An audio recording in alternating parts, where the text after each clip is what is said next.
Hello everyone, কথা বলছিলাম মানসিকভাবে শক্তিশালী কিভাবে হবেন। মানসিকভাবে শক্তিশালী হওয়ার জন্য কিছু প্র্যাকটিস আমাদের প্রয়োজন। আমি এখানে 4টে প্র্যাকটিসের কথা বলবো। এই 4টে প্র্যাকটিস আপনার লাইফের মানসিকভাবে শক্তিশালী করে তুলবে। Number 1, focus. আপনার ফোকাস এই মুহূর্তে কোন দিকে? পজিটিভ ইমোশনের দিকে না নেগেটিভ ইমোশনের দিকে?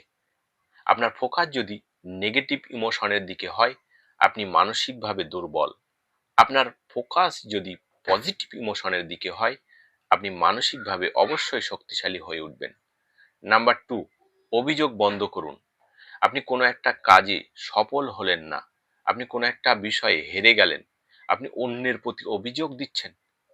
অভিযোগ দেওয়া বন্ধ করুন, দায়িত্ব নিন। নাম্বার 3, লক্ষ্য। নিজের লক্ষ্য কি? আপনি কি চান? আপনি সেই চাওয়া অনুযায়ী কাজ করুন।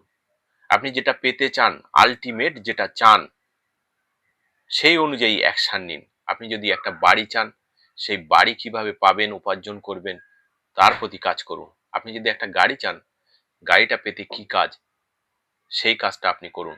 আপনার লক্ষ্য অনুযায়ী আপনি কাজ করুন। নাম্বার 4, ভেরি ইম্পর্টেন্ট, অন্যের সঙ্গে নিজেকে তুলনা করবেন না। আপনি যদি অন্যের সঙ্গে নিজেকে তুলনা করেন, আপনি মানসিকভাবে দুর্বল হবেন।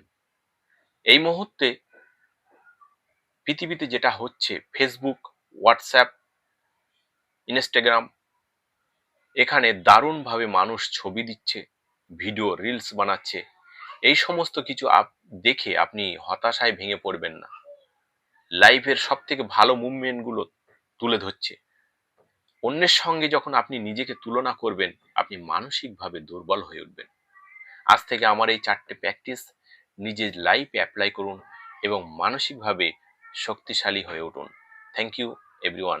চ্যানেলটা লাইক দিন এবং সাবস্ক্রাইব করুন, পাশে থাকুন। Thank you.